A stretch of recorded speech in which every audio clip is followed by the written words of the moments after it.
சொல்லு, யாரோட கருவை சுமந்துட்டு நான் தான் அதுக்கு அப்ப எங்க ஆத்தா கிட்ட சொல்லிட்டு இருக்கேன்.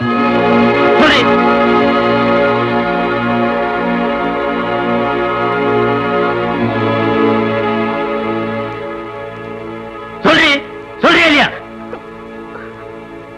இந்த தாலிய எதுக்காக என் கழுத்துல கட்டினீங்க? எங்க ஆத்தாவோட உசுரை காப்பாத்துறதுக்கு. அந்த உசுரை இருக்கிற வரைக்கும் அது நிம்மதியா இருக்கட்டும் என்னதான். நான் வெறும் வயித்தோட நாடகம் ஆடிட்டு இருக்கேங்க. என்னடி சொல்ற? அவங்க சாவோட கடைசி இடத்துல இருக்காங்களா? அந்த ஜீவன் எப்ப வேணாலும் போயிருமா?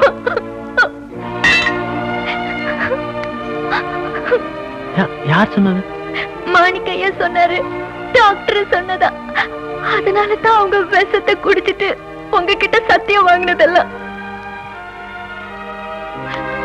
என்னங்க, அவங்க சாவோட தேதி உங்களுக்கு தெரியாதுங்கிற சந்தோஷத்துலதான் அவங்க நிம்மதியா இருக்காங்க. அதை தெரிஞ்சுக்கிறத காட்டி அவங்க நிம்மதியை கெடுத்துறாதீங்க.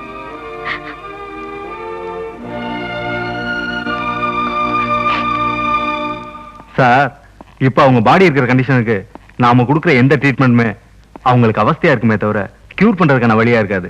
இருக்க போற கொஞ்ச நாளைக்காவது நீங்க அவங்கள சந்தோஷமா வச்சுக்கிறதா நாம கொடுக்குற டானிக்கா இருக்கும். டாக்டர், எப்படியாவது உசுரை கொடுத்தா எங்க ஆத்தால. என்ன சார், நீங்களும் பாமரத்தனமா பேசிக்கிட்டு. Sorry sir.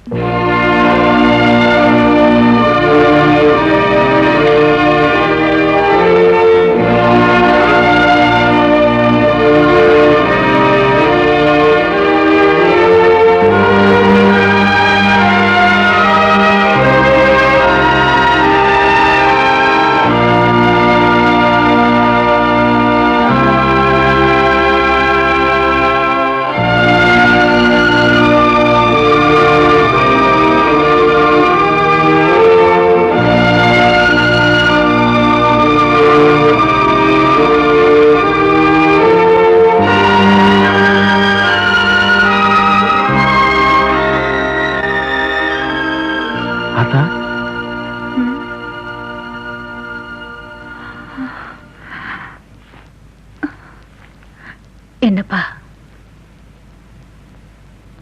என்னப்பா? நான் உன்னை ஏதாவது தப்பா பேசிருக்கேன் ஆத்தா? ஏன் அப்படி கேக்குற? இல்ல, போடி வாடி முண்டச்சில்லாம் உன்னை வஞ்சிருக்கேனே ஆத்தா. அப்பா, நீ நடக்க ஆரம்பிக்கிறதுக்கு முன்னால என் நெஞ்சில மிதிச்சு தாயா வளர்ந்த. நடக்க ஆரம்பிச்சதுக்கு அப்புறம் அந்த தொகை எனக்கு கிடைக்கலையேன்னு ஏங்கிருக்கேன். பேச ஆரம்பிச்சதுக்கு அப்புறம் இப்ப நீ வெஞ்ச சொன்ன பத்தியா, அந்த வார்த்தையெல்லாம் கூட என் காதுக்கு தேனாத்தாயா இருந்துச்சு.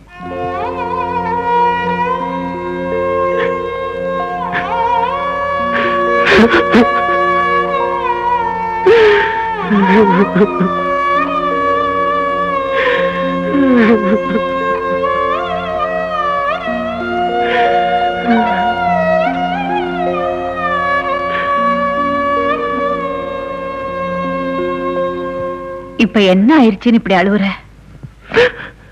நான் உனக்கு ஏதாவது குறை வச்சிருக்கேன் ஆத்தா? என்னையா இப்படி கேக்குற? குத்து விளக்கு மாதிரி எனக்கு ஒரு மருமகளை கொண்டு வந்திருக்கு. நம்ம வம்சம் விளங்குறதுக்கு அவ வயித்துல ஒரு வாரிசு வளருது.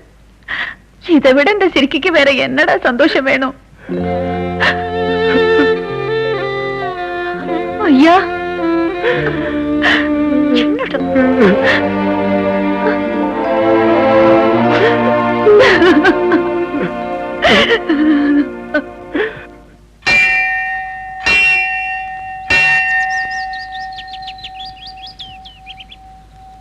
சின்னமணி, நல்லபடியா புள்ளைய பத்தி தேரணும்னு ஆத்தா வேண்டிக்கிட்டே தாய்? வேண்டிக்கிட்டே ஆத்தா. இந்த அம்மன் என்னைக்கு உனக்கு துணை இருப்பா. அந்த தாலி பாக்கிய கவுத்த எடுத்து ஆத்துல விட்ட மாதிரி அங்க இருக்கிற புத்திர பாக்கிய கவுத்தையை எடுத்து ஆத்துல விட்டுடுமா? அது ஆத்தா வந்து குழந்தை பிறந்துட்டுமே.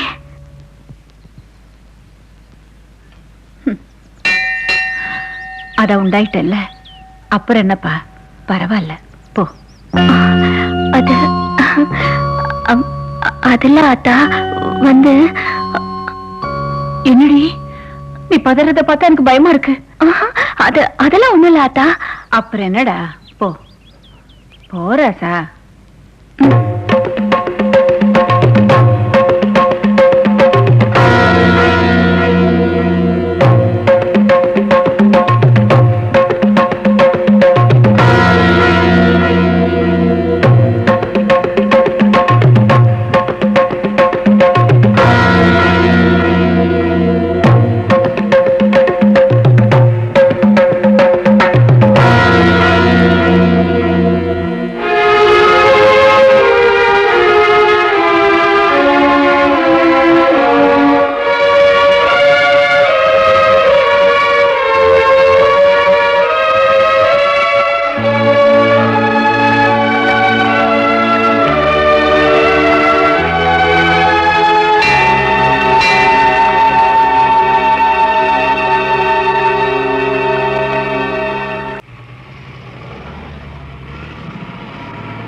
வணக்கம் முதலாளி. வணக்கம் வணக்கம். என்ன வேலைலாம் ஒழுங்கா நடக்குதா? நடக்குது. ஏப்பா வீராசாமி கொண்டாருக்கு 8000 கல்லு அனுப்பிச்சாச்சா? அனுப்பியாச்சு. இன்னும் 4000 கல்லு வேணும்னு கேட்டிருக்காங்க. ஆமா, எங்க மகாலிங்கம் பையில ஆளக்கானா? போஸ்ட் ஆபீஸ்ல ஏதோ முக்கியமான வேலைன்னு போயிருக்கான். நாளைக்கு வருவான். பச்சை கல்லாம் அறுத்து அடிக்காச்சா? அடிக்காச்சு.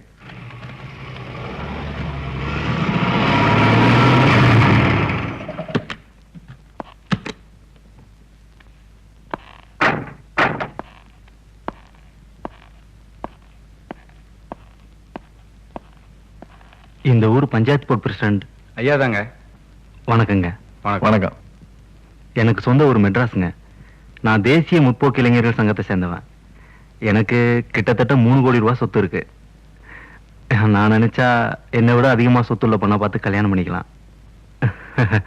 ஆனாலும் எங்க சங்கத்தோட கொள்கைக்காகவும் என்னோட தனிப்பட்ட விருப்பத்துக்காகவும் வாழ்க்கையில பாதிக்கப்பட்ட ஒரு பொண்ணுக்கு வாழ்க்கை கொடுக்கணும்னு ஆசைப்படுறேன்.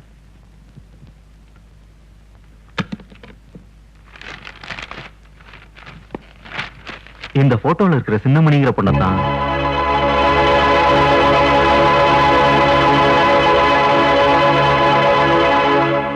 இந்த பொண்ணை தான் நான் கல்யாணம் பண்ணிக்கலாம்னு வந்திருக்கேன். யோ, வந்தவனி 4 மாசம் முன்னாடி வந்திருக்கணும். அந்த பொண்ணை ஐயா தான் கட்டியிருக்காரு. அவங்க கர்ப்பமா வர இருக்காங்க.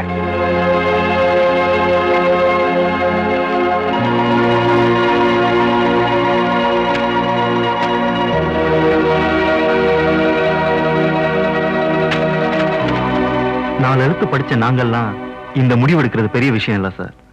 ஐதீகங்கள் ஆட்டி படைக்கிற இந்த கிராமத்துல வாழ்ந்துகிட்டு இந்த ஊருக்கே மிராசா இருக்கிற நீங்க அந்த பொண்ணை கல்யாணம் பண்ணிக்கிட்டதான் பெரிய விஷயம். சோ இந்த கிராமத்துல வாழ்ந்துகிட்டு இருக்கிற காந்தி சார் நீங்க. அந்த பொண்ணுக்கு இத நிச்சயதார்த்த மோதிரமா போட வந்தேன். இப்ப சொல்றேன் சார், உங்களுக்கு பிறக்க போற குழந்தைக்கு என்னோட கிஃப்டா வச்சுங்க. வரேன் சார்.